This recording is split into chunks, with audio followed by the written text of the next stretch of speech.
अस्सलाम वालेकुम दोस्तों, मैं तंजीम अहमद। स्वागत है आप सबका आपके अपने यूट्यूब चैनल स्कॉलर फार्मेसी पर।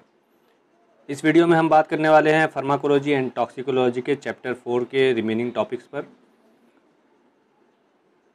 प्रीवियस वीडियो में हमने डिस्कस किया था जनरल एनेस्थेसिक और non steroidal anti inflammatory drug के बारे में। अगर इसकी वीडियो आपको देखनी है तो प्लेलिस्ट में जाके आप वहाँ से देख सकते हैं।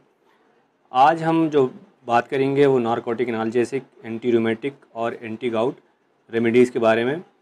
चैनल पे अगर आप नए हैं तो चैनल को सब्सक्राइब कर लीजिए ताकि टाइम टू टाइम आपको फार्मा से रिलेटेड वीडियोस मिलती रहें। चलिए स्टार्ट करते हैं। Question 1, what are opioid analgesics? Opioid analgesics क्या हैं? ऑप्शंस हैं render a specific portion of the body sensitive to pain, render the full body of patient insensitive to pain, render insensitive to pain by binding to opioid receptor, render a specific CNS of the body sensitive to pain। So correct option होगा हमारा C, render insensitive to pain by binding to opioid receptor.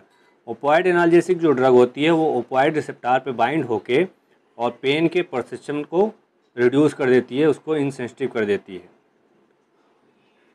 Opioid receptor basically central nervous system और gastro intestinal tract में पाए जाते हैं।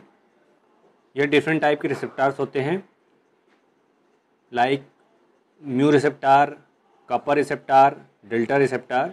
तो इन सब रिसेप्टर पे ये बाइंड होके और पेन के परसेप्शन को रिड्यूस कर देते हैं, जिससे पेन का एहसास नहीं होता है। Question 2, rheumatoid arthritis is an. Rheumatoid arthritis है, ऑप्शंस हैं communicable disease, auto immune disease, both A and C, none. तो करेक्ट ऑप्शन होगा C, auto immune disease. Auto immune disease उस डिजीज़ को कहते हैं जो हमारा इम्यून सिस्टम खुद से जनरेट करता है। मीन कि हमारा इम्यून सिस्टम हमारी बॉडी के सेल पे अटैक करता है, जिसकी वजह से वो बीमारी उत्पन्न होती है। तो यहाँ पे rheumatoid arthritis auto immune disease के अंतर्गत आता है, option C. Question 3, gout is a form of arthritis. Gout एक तरह का अर्थराइटिस है, ये सही है या गलत? तो करेक्ट होगा हमारा ट्रू, क्योंकि गाउट क्या है, एक तरह का अर्थराइटिस है। ये यूरिक एसिड के एक्सेस हो जाने की वजह से डेवलप होता है।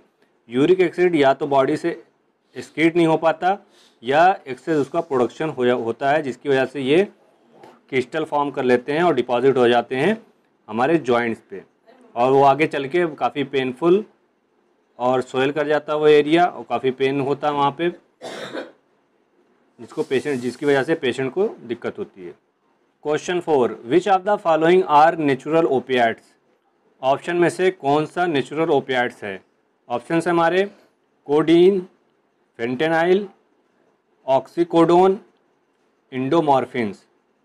नेचुरल ओपिएट्स ऐसे ओपिएट्स होते हैं जो नेचुरली ऑब्टेन किए जाते हैं। ये एल्कोलॉइड फॉर्म होते हैं, ओपियम पॉपी से ये ऑब्टेन किए जाते हैं। एग्जाम्पल के तौर पे मॉर्फिन और कोडीन। तो यहाँ पे करेक्ट ऑप्शन होगा हमारा ए, कोडीन। कोडीन हमारा नेचुरल ओपिएट्स है।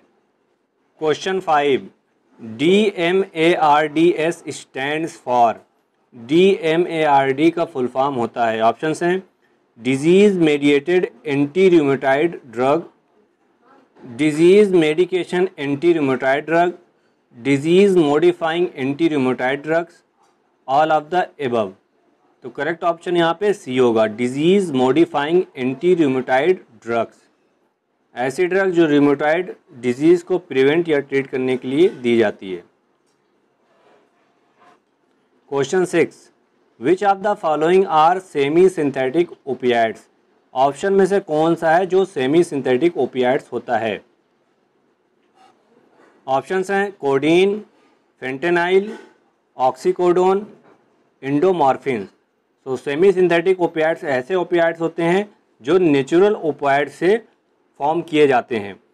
करेक्ट ऑप्शन यहाँ पे होगा सी, ऑक्सीकोडोन। और भी होते हैं हमारे hydromorphone, diacetyl morphine. Question 7, gout is caused by build up of what substance in the body? Gout किस सब्सटेंस की वजह से फॉर्म होता है? बॉडी में ऐसा कौन सा सब्सटेंस होता है जिसकी वजह से गाउट फॉर्म होता है? ऑप्शंस हैं white blood cell WBC, RBC red blood cell, synovial fluid, uric acid. तो करेक्ट ऑप्शन होगा D, uric acid. Uric acid का जब एक्सेस अमाउंट ब्लड में हो जाता है उसकी वजह से ये जॉइंट्स पे डिपॉजिट होने लगते हैं और क्रिस्टल फॉर्म कर लेते हैं, जिसकी वजह से गाउट का फॉर्मेशन होता है। Question 8, which of the following is a reserve drug but not a disease modifying drug in rheumatoid arthritis? Option में से कौन सी ड्रग ऐसी ड्रग है जो कि disease modifying drug in rheumatoid arthritis के अंतर्गत नहीं आती है? DMDRAS के अंतर्गत नहीं आती। ऑप्शंस हैं एजाथायोप्रिन, सल्फासालाजिन, साइक्लोस्पोरिन, पेडनीसोलोन। तो करेक्ट ऑप्शन होगा डी, पेडनीसोलोन। ये रिजर्व ड्रग होती है, DMDRA के अंतर्गत नहीं आती है। Question 9, which of the following are fully synthetic opioids? Option में से कौन सी ड्रग है जो फुल्ली सिंथेसाइज होती है? ऑप्शंस हैं कोडीन, फेंटेनाइल, ऑक्सीकोडोन, इंडोमॉर्फिन। तो फुल्ली सिंथेटाइज जो ड्रग होती है वो हमारी फेंटेनाइल मेथाडोन होती है। यहाँ पे करेक्ट ऑप्शन होगा B, fentanyl. Question 10, uric acid usually eliminated from the body by way of? Uric acid eliminate होती है बॉडी से किस रूट के माध्यम से? ऑप्शंस हैं सलाइवा, लंग्स, यूरिन, स्वेट। तो करेक्ट ऑप्शन होगा यहाँ पे सी, यूरिन। यूरिक एसिड का जब फॉर्मेशन होता है और वो एलिमिनेट होती है तो वो यूरिन के थ्रू एलिमिनेट होती है, और जब यही यूरिन के थ्रू एलिमिनेट नहीं हो पाती है तो इसकी वजह से इसकी क्वांटिटी ब्लड में बढ़ने लगती है और फिर ये जॉइंट पे डिपॉजिट होना शुरू हो जाते हैं। Question 11, which one is biologic DMARD? कौन सी ऐसी ड्रग है जो बायोलॉजिक DMARD के अंतर्गत आती है? ऑप्शंस हैं मीथोट्रिक्सेट, टोफासिटिनिब, sulfasalazine, इटानेरसेप्ट।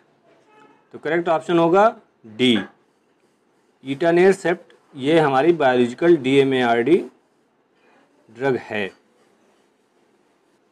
Question 12, which of the following are indogenous opioid peptides? Option में से कौन सा है जो हमारी बॉडी में प्रेजेंट होता है opioid, endogenous opioid?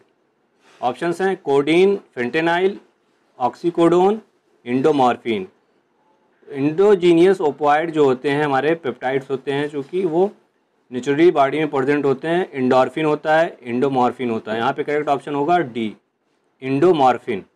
Question 13, symptoms of gout में इंक्लूड? गाउट के क्या क्या सिम्टम्स होते हैं? ऑप्शंस हैं warmth, severe pain, swelling in the joint, red और purple skin, peeling, itching skin at the site of the gout attack, all of the above. तो ये सारे क्या हैं? सिम्टम्स होते हैं गाउट्स के। करेक्ट ऑप्शन होगा D, all of the above. Question 14, non biological DMARD is? Option में से कौन सी ऐसी ड्रग है जो नॉन बायोलॉजिकल DMARD के अंतर्गत आती है? ऑप्शंस हैं cyclosporine, methotrexate, azathioprine, all of the above. तो करेक्ट ऑप्शन होगा D, all of the above. ये तीनों ड्रगें नॉन बायोलॉजिकल DMARD के अंतर्गत आती हैं। Question 15, what is the antagonist for heroine? Heroine जो कि ओपियाइड कैटेगरी की है ड्रग, तो इसका जो एंटागोनिस्ट होता है वो कौन सा है? ऑप्शंस है naloxone, fentanyl, oxycodone, endomorphin. Correct option होगा हमारा ए, नैलोक्सोन। ये एंटागोनिस्ट होता है हमारे ओपियाइड्स का। Question 16, is recommended for considering as first line therapy for gout? Option में से कौन सी ड्रग है जो फर्स्ट लाइन थेरेपी के अंतर्गत आती है गाउट की? ऑप्शंस हैं प्रोबेंसिड, फेबोक्सोस्टेट, एलोप्यूरिनॉल, बेंजब्रोमेरॉन। तो करेक्ट ऑप्शन होगा C, allopurinol. Question 17, an immunosuppressant drug used in the treatment of rheumatoid arthritis. ऐसी कौन सी ऑप्शन में से ड्रग है जो इम्यूनोसप्रेसेंट होती है और जो यूज़ होती है रिम्यूटाइड अर्थराइटिस के लिए? ऑप्शंस हैं एस्पिरिन, एजाथायोप्रिन, एसिटामिनोफेन, सिलोकॉक्सिब। क्योंकि हमने पहले भी मेंशन कर चुके हैं कि रिम्यूटाइड अर्थराइटिस ऑटो इम्यून डिजीज़ है, मीन्स कि हमारा इम्यून सिस्टम ही हमारे सेल को डैमेज करता है। तो उसके अगेंस्ट जो ड्रग दी जाती है वो इम्यून सिस्टम को सप्रेस करने के लिए दी जाती है, उसे कहते हैं इम्यूनोसप्रेसेंट। तो करेक्ट ऑप्शन होगा B, azathioprine. Question 18, an anti malarial drug also used in the treatment of rheumatoid arthritis. Option में से कौन सी ऐसी ड्रग है जो कि एंटी मलेरियल ड्रग के लिए यूज़ होती है, साथ साथ रिम्यूटाइड अर्थराइटिस के लिए भी यूज़ होती है? ऑप्शंस हैं सेलिकॉक्सिब, नेप्रोक्सेन, हाइड्रॉक्सीक्लोरोक्विन, कीटोरोलैक। तो करेक्ट ऑप्शन होगा सी, हाइड्रॉक्सीक्लोरोक्विन। ये एंटी मलेरिया ड्रग है और रिम्यूटाइड अर्थराइटिस के लिए भी ये यूज़ होती है। Question 19, a gold compound used in the treatment rheumatoid arthritis. Option में से कौन सी ड्रग है जो कि गोल्ड कंपाउंड होती है और वो रिम्यूटाइड अर्थराइटिस में यूज़ होती है? ऑप्शंस हैं इंडोमेथासिन, ऑरेनोफिन, नेप्रोक्सेन, पिरोक्सिकैम। तो इसका आंसर आप लोग हमें कमेंट बॉक्स में दीजिएगा। Question 20, hyperuricemia is due to either. Hyperuricemia किसकी वजह से कॉज होता है? ऑप्शंस हैं increase urate production, decrease urate excretion, both A and B, none. Correct option होगा यहाँ पे C, both A and B. Excess amount में यूरेट का प्रोडक्शन होना या यूरेट एक्सक्रीट ना हो पाना, उसकी वजह से यूरिक एसिड ब्लड में एक्सेस हो जाता है, उसे कहते हैं hyperuricemia. Question 21, opioid receptor is oblique are. Opioid के रिसेप्टार होते हैं, ऑप्शंस हैं mu, delta, kappa, all of the above. इसका आंसर आप लोग हमें कमेंट बॉक्स में दीजिएगा। Question 22, following statements are true about rheumatoid arthritis except. Option में से रिम्यूटाइड अर्थराइटिस के लिए जो स्टेटमेंट है वो करेक्ट है किसी एक को छोड़ के। ऑप्शंस हैं rheumatoid arthritis is an autoimmune disorder, rheumatoid arthritis primary joints are affected, in rheumatoid arthritis joints become warm, swollen and painful, rheumatoid arthritis also a communicable disease. Answer आप लोग हमें कमेंट बॉक्स में करिएगा। Question 23, true और false, ice packs can be effective adjunct to the management of an acute gout attack. Acute gout attack में ice pack को लगाया जाता है और ये काफ़ी प्रभावशाली होता है। ये स्टेटमेंट सही है या गलत? इसका भी आंसर आप लोग हमें कमेंट बॉक्स में दीजिएगा।